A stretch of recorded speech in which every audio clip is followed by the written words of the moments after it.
iniciar então pela prece. Então vamos iniciar pela prece inicial. Vamos todos nós fechando nossos olhos, aquietando nossos pensamentos e com pensamentos felizes de paz, de amor, de união, saúde, esperança. Vamos nos juntando ao plano maior. E lá chegando, vamos pedindo a Jesus que cubra todas as nossas casas com seu manto de luz. E que possamos conquistar na noite de hoje o que viemos procurar: a paz, a coragem, a inspiração. E vamos todos nós fazendo uma prece. Pai nosso que estais nos céus, santificado seja o vosso nome. Venha a nós o vosso reino e que seja feito a sua vontade, assim na terra como no céu. O pão nosso de cada dia nos dai hoje. Perdoai as nossas dívidas, na medida em que perdoamos os que nos têm ofendido. E não nos deixeis, Senhor, cair em tentação, mas livra-nos de todo o mal. Graças a Deus. Então, o capítulo de hoje é o capítulo 22, não separar o que Deus juntou. É um item só, né? Indissolubilidade do casamento. O trecho evangélico está em Mateus 19, de 3 a 9.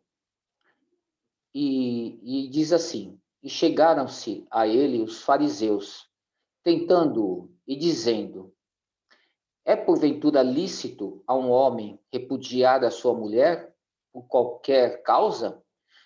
E ele respondendo lhes disse: Não tendes lido que quem criou o homem desde o princípio o fez macho e fêmea? E disse: Por isso deixará o homem pai e mãe, e juntar-se-á com sua mulher, e serão dois numa só carne. Assim que já não são dois, mas uma só carne. Não separe logo o homem o que Deus ajuntou. Replicaram-lhe eles: Pois, por que mandou Moisés dar o homem à sua mulher a carta de desquite e repudiá-la?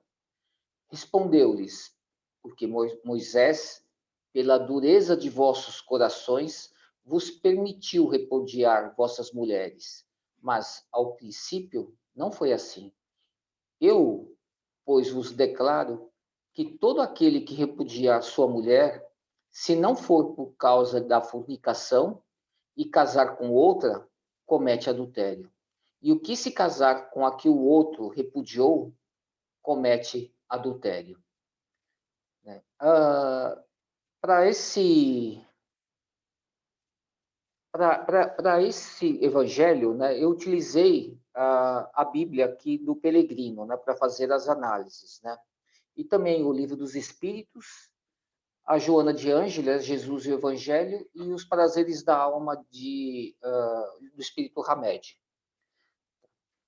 Vamos começar, então, pela análise, né, do Evangelho, desse texto evangélico, pela Bíblia do Peregrino, né? Então, vamos ir descendo, lendo o Evangelho e fazendo os comentários, né? Então, começa assim: Chegaram-se a eles os fariseus, tentando e dizendo: É porventura lícito a um homem repudiar a sua mulher por qualquer causa? Então, assim, esse trecho evangélico, ele já está na metade, né? Já indo para o fim, né? Onde se daria o desfecho lá com a crucificação de Cristo, né? Mas aqui, o que acontece? A fama de Jesus já havia crescido, né? E o pessoal, né, que era ligado ao templo ficava o tempo todo tentando ele, né, para ver se ele caía em alguma contradição. Aqui, nesse caso, esse fariseu, ele cita o Deuteronômio, né? E o que diz, né, o Moisés nesse trecho, né? É justamente isso, né? Que o homem ele pode repudiar a sua mulher, né? E aqui e fazendo isso, o que Cristo lhe responde, né? Porque se Cristo confirma, né? Porque no Sermão da Montanha ele faz o mesmo comentário, falando que não era lícito, né, repudiar a mulher, né? E aqui, sabendo disso, ele volta ao mesmo ponto para que Jesus, né, ou se contradiga, ou que ele reafirme, e assim vai cair numa contradição contra a lei mosaica, e poderia ser incriminado. Né? E o que Jesus diz? Ele disse, né, ele responde assim, não tendes lido que quem criou o homem desde o princípio os fez macho e fêmea? E disse por isso: deixará o homem pai e mãe e ajuntar-se-á com sua mulher, e serão dois numa só carne. Assim, já não são dois, mas uma só carne. Não separe logo o homem o que Deus ajuntou. Aqui, Jesus, ele dá uma resposta ao Léo, né? Ele não inventa isso, né? Ele, conhecedor das leis, né, da legislação, e se nós pegarmos aqui, por exemplo, essa Bíblia do Peregrino, em todo o texto evangélico, todo o Novo Testamento, quando você lê essa Bíblia do Peregrino, você vai notando embaixo nos comentários que tudo que ele fala tem uma referência no Antigo Testamento. Tudo. Todas as frases, você vê aqui inúmeras, né, referências a Isaías, sabe, a Gênesis e tudo mais. E aqui a mesma coisa. Então, Jesus, ele se baseava no Velho Testamento, e ele mesmo diz, né, que ele não veio destruir a lei, e sim fazer cumpri-la. Né? Então, aqui ele está se referindo ao Gênesis, lá no começo. Eu vou ler para vocês, porque eu acho que é muito interessante, né? Porque a gente só guarda aquela parte do Gênesis no qual a Eva foi criada da costela, né? Mas antes disso, né, tem esse trecho aqui, que é no 1:27, e fala o seguinte: Deus criou o homem à sua imagem, a imagem de Deus o criou, homem e mulher os criou. E Deus os abençoou, e Deus lhe disse: crescei, multiplicai-vos, enchei a terra e submetei-a, domai os peixes do mar, as aves do céu e todos os animais que se movem sobre a terra. Então, assim, né, quando a gente olha, né, isso é Deus falando. Se nós analisarmos, Deus criou o homem e a mulher e deu poder aos dois. Ele chama homem, mas no sentido de humanidade, né? Porque ele fala, o homem o criou, mas criou homem e mulher. Então, ou seja, ele definiu o homem como homem e mulher, na verdade. Então, homem e mulher têm os mesmos direitos de dominar todo o planeta. Né? Porque fica sempre a ideia da costela, que essa segunda parte do Gênesis, que está em Gênesis 2, acaba tirando da mulher a força, porque ela é subalterna ao homem. Mas na primeira parte aqui, não. Homem e mulher têm o mesmo direito. Se nós pegarmos o livro dos Espíritos, nós vamos ver aqui duas leis que estão refletidas aqui no Gênesis. Uma, a lei de reprodução, e que Kardec também cita aqui nos comentários que ele fez. Ele fala que na união conjugal, ao lado da lei divina material, comum a todos os seres vivos, existe outra lei divina, imutável, como todas as leis de Deus, e exclusivamente moral, que é a lei do amor. Então, primeiro, vamos falar sobre a lei material, então, que é a lei de reprodução. Né? Então, nesse capítulo, ele trata também do matrimônio. Né? E Allan Kardec o questiona sobre se há necessidade do matrimônio. Né? Então, ele fala que sem o matrimônio, nós voltaríamos a ser como os animais. Né? Isso aqui no Livro dos Espíritos. E numa segunda parte, na lei da igualdade, né? ele fala explicitamente, né? Ele fala assim, os direitos do homem e da mulher. A pergunta de Kardec, 817. O homem e a mulher são iguais perante Deus e têm os mesmos direitos? Resposta do Espírito. Deus não deu a ambos a inteligência do bem e do mal e a faculdade de progredir? Resposta dos Espíritos. Sim, né? E quando nós vemos aqui na Bíblia, os direitos são iguais. Essa é uma questão que tem que ficar bem firme na nossa cabeça. Os direitos dos homens e das mulheres são iguais. Né? Aí, seguindo o texto, né? Então, assim, ele já definiu. Então, o que Jesus está respondendo para ele? né? Por que o homem pode repudiar a mulher? Com que direito ele pode repudiar a mulher? E os dois são iguais, né? Porque ele repete justo esse trecho que Deus dá esse direito de igualdade sobre os dois, né? E aqui ele continua, então. Replicaram-lhes eles, né? Então o fariseu acabou replicando para ver se ele caía na contradição.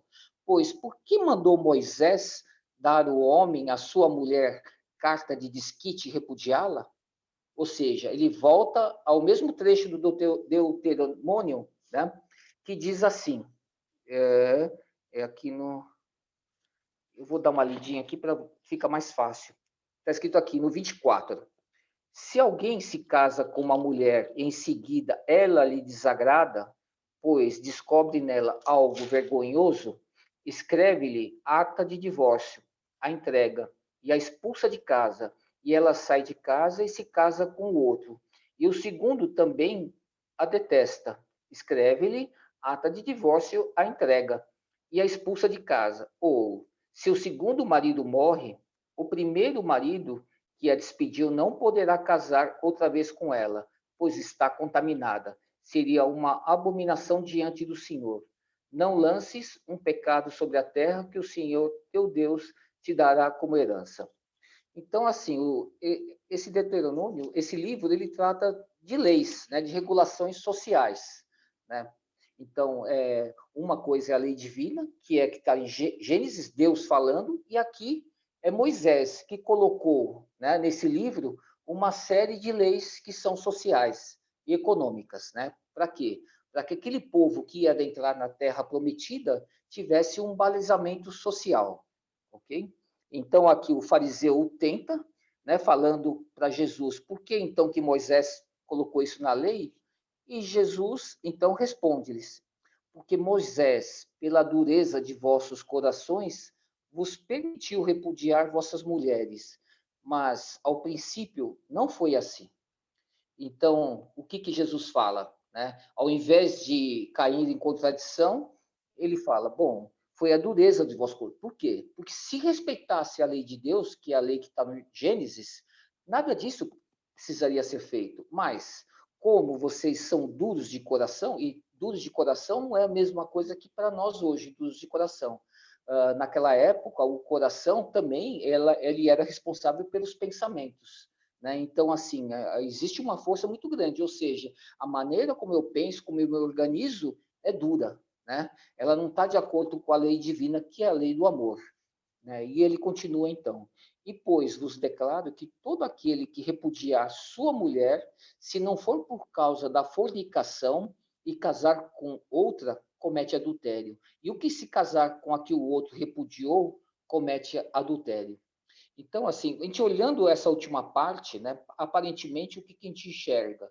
Que Jesus, né, ele está proibindo o divórcio. E isso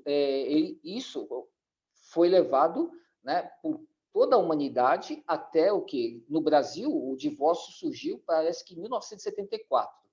Né? Então, assim, quando você pega um texto, né, e tira ele do contexto que ele está, né, e você dá uma nova significação, o que acontece? Os erros. Né? Aqui Jesus está se referindo ao quê? Aquele povo, né, naquela circunstância, o que eles faziam? Né? A mulher não tinha direito nenhum. Né? Aliás, as mulheres não tiveram direito nenhum até recentemente, ou seja, em mais de 300 mil anos de história, o que parece, a mulher sempre foi subjugada, porque a lei do mais forte sempre imperou.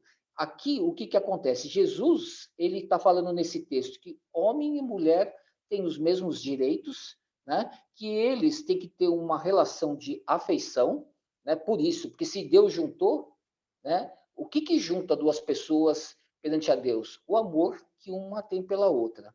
Né? Então, assim, são muitas coisas que Jesus está falando aqui. E a gente tira ele de contexto e fala, não, é uma norma social, ninguém pode se separar. Então, se a vida de vocês é o inferno, que continue o inferno.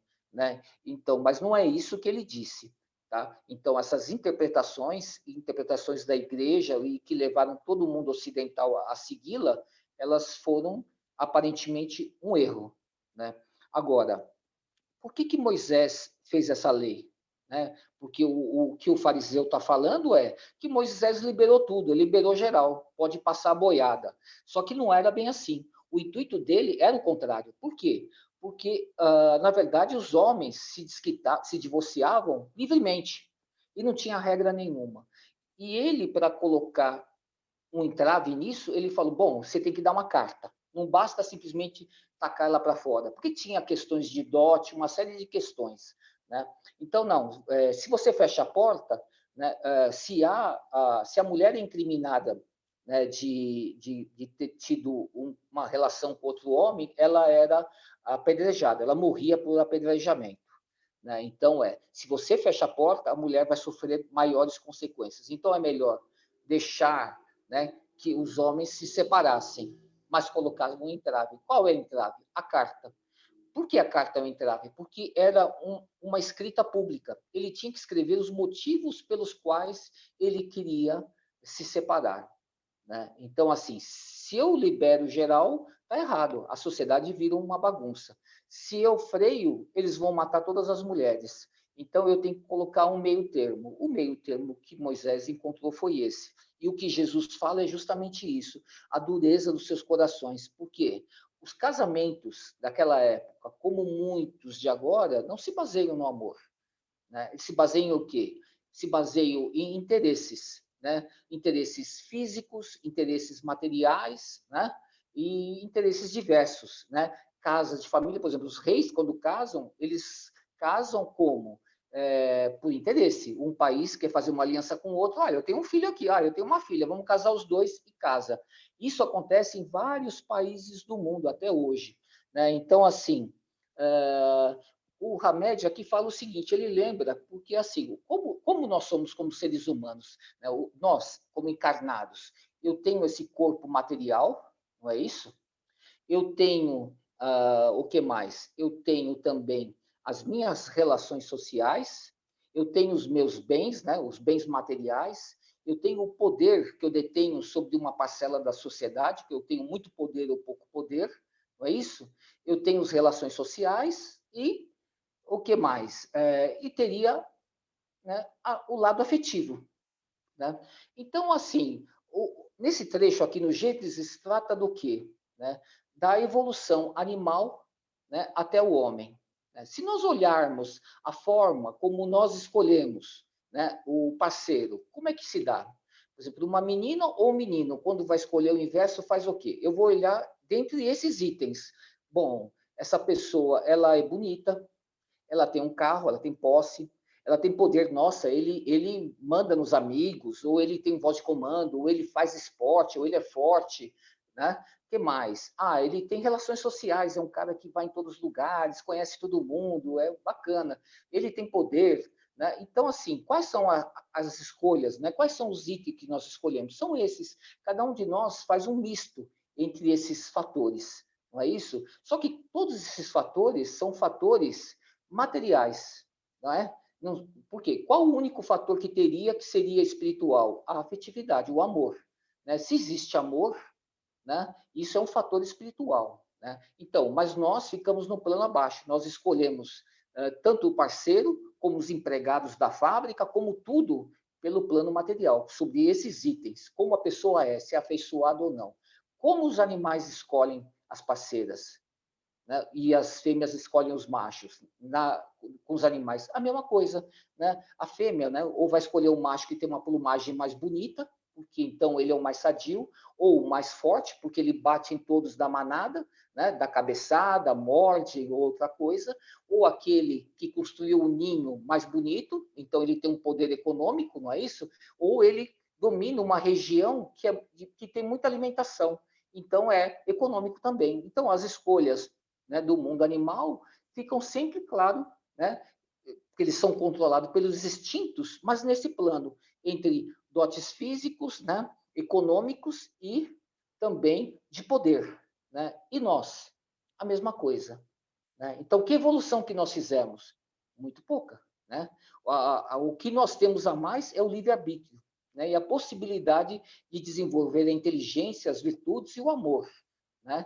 Então, assim, nós normalmente estamos muito próximos da animalidade. O pessoal acha que não, mas nós estamos. Se nós colocamos essas escolhas, e por que que reproduzimos, nós vemos que realmente é muito próximo, que é o que Allan Kardec colocou aqui no Livro dos Espíritos. O matrimônio está na lei de reprodução, né? Então, como que nós vamos ultrapassar? Como é que nós vamos evoluir? Quando nós tivermos relações afetivas, de amor, né? E é o que Jesus fala aqui. Por exemplo, se eu, ao escolher o meu parceiro, né, eu escolho ele porque tenho amor a ele, porque eu vejo nele virtudes, né? Então ele é uma pessoa honesta, uma pessoa trabalhadora, uma pessoa. Então essas são virtudes, né? São talentos que a pessoa vai desenvolvendo. Se eu escolho pelos talentos, eu não estou escolhendo, né? Pelo plano material, eu estou escolhendo pelas qualidades espirituais dessa pessoa, porque é isso que nós trazemos da outra vida e é isso que nós desenvolvemos aqui. Né? É só ver a parábola dos talentos. Né? É isso que nós viemos fazer aqui, desenvolver os talentos, né? E como diz Joana de Ângeles, e também Hamed, nós vamos manejando, né, as coisas do mundo, os acontecimentos, de forma que nós consigamos aperfeiçoar a arte do amor. Porque o amor, ele é também uma qualidade que vai crescendo. Né? Como vai crescendo? Nas minhas relações sadias com as pessoas. O casal que se ama, se junta, tem uma vida, né? Uma vida afetiva, né? Uma vida material que pode até ser muito sofrida, mas com amor, né? Com equilíbrio. Então, como eles vão tratar os filhos? Também com amor, né? E o pai e a mãe, e os tios, também com amor. Então, o que Deus juntou? Aquilo, né, que se ajuntou pelo amor. E isso ninguém separa, né? Porque essa é a lei de Deus, porque a lei de Deus é a lei do amor, né? Eu vou pegar aqui um trecho, né, para falar sobre isso, né? Que aqui o Hamed cita, que eu acho muito interessante. Ele está em primeiro trecho, são dois curtinhos, né? Um está em Coríntios, né?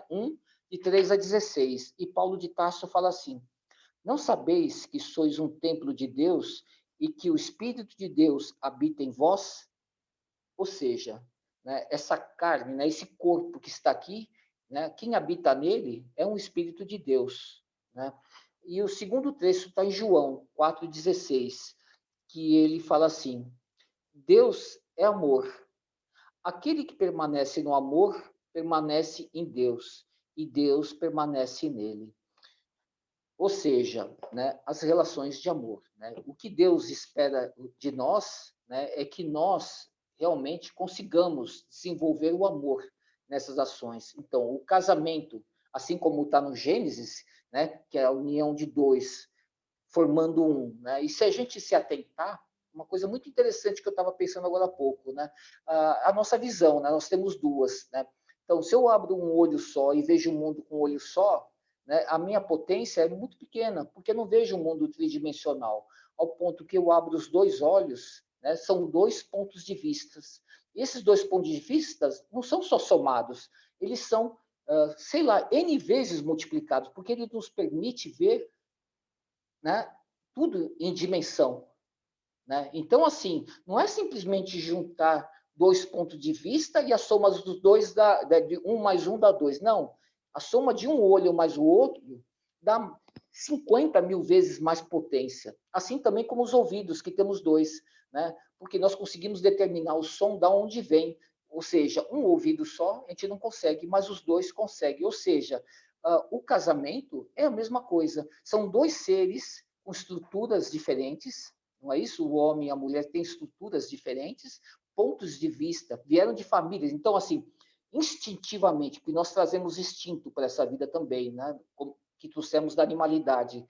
E temos também uma carga cultural de famílias diferentes. Então, somos pessoas diferentes, que quando se unem e a relação de amor ela se efetiva realmente, a soma dos dois ela potencializa. Então, os dois não são um mais um, é como a visão. É 5 milhões de vezes mais do que um mais um. Né? E isso é importante. Né? Então, assim, por outro lado, não é isso que ocorre na nossa história. Né? O que acontece é justamente o oposto. Né? O homem subjuga a mulher, ele pode ter em várias, até hoje, né? Em vários países pode ter mais de uma mulher, Ou seja, que relação é essa de amor? Né? Que igualdade é essa? Não existe. E ela nunca existiu também na história. Se nós olhamos para trás, né, isso a Joana de Anjos fala muito bem, que a mulher, né, ela passou por toda a nossa história, por uma história muito triste, de subjugação, de anulação e tudo mais. Por quê? Porque a lei do mais forte, ela impera. Né? E aqui no Livro dos Espíritos, eles nos lembram, né, sobre a lei de igualdade, que, na verdade, como disse aqui no Gênesis, né, o espírito não tem sexo, não é isso? Nós podemos nascer tanto homens como mulheres. Então, uma hora nós somos dominadores, né, e agressivos, na outra hora nós nascemos mulher e sofremos toda essa carga de agressividade. Ou seja, mas mesmo assim, durante toda a nossa história, nós não aprendemos tanto. Né? E eu acho que essa lição aqui é muito importante, porque o que Jesus fala é justamente o oposto. Né? É que os direitos são iguais. A mulher e o homem têm que ter o mesmo direito dentro do casamento, e tem que ter direito, né, cada um a sua individualidade, para que ambos cresçam, né, que é o que o Espiritismo fala. Né? Nós formamos casais, né, para que, juntos, com pontos de vista diferentes, um ajude o outro e criemos uma vida em comum. Né? Então, essa é a nossa missão. Essa seria a verdadeira união, né? A união pelo amor. Mas não é isso que nós temos. E é isso que o fariseu fala, porque ele quer os direitos. Né? Eles querem continuar com os direitos e fazer o que quiserem com a outra pessoa. Né? Ou seja, uma escravidão. Né? Então, o que Jesus fala aqui é a dureza do coração, mas se você se separar dela, então porque você casou por interesse e não casou por amor, e está tudo errado. Né? E o Allan Kardec, no comentários desse capítulo, né, ele fala sobre tudo isso que eu falei, né? E ele fala: o divórcio é uma lei humana, cuja finalidade é separar legalmente o que já estava separado de fato. Não é contrário à lei de Deus, pois só reforma o que os homens fizeram e só tem aplicação nos casos em que a lei divina não foi considerada. Agora, quando a gente pensa que Allan Kardec escreveu isso, né, quando? 1870, sei lá, 68, e o divórcio aqui foi em 1974, e as mulheres, a gente vê diariamente na televisão que os homens, né, continuam matando as mulheres. Ou seja, o quanto que Allan Kardec deve ter sofrido de pressão por tudo que ele escreveu. E como ele era moderno, né? Porque nas análises que ele fez da Bíblia e tudo mais, né? Porque pelo que ele escreve, tudo que eu falei, ele também leu, né? Então você vê, numa época que tudo era muito mais difícil, e ele, né, lutando contra todas a organização social, as leis que tinham. Né? Então, assim, realmente Allan Kardec é um homem à frente do seu tempo, né? E é de realmente tirar o chapéu para ele. Bom, eu vou finalizando. Então, vamos todos nós fechando os nossos olhos e vamos plasmando no centro do salão de palestra no Amor em Gotas uma linda bandeja luminosa. Nela vamos colocando os nossos melhores fluidos, nossos melhores sentimentos de paz, de amor, de união, saúde, coragem, equilíbrio. E vamos pedindo que a espiritualidade leve esses fluidos a todos aqueles que têm seus nomes inscritos aqui no nosso Zoom. Vamos pedindo também que os espíritos levem a todos os hospitais, que todos os pacientes sejam fluidificados, e que os nossos lares também sejam fluidificados, e que todos os nossos entes mais queridos sejam abençoados. Graças a Deus. Bom.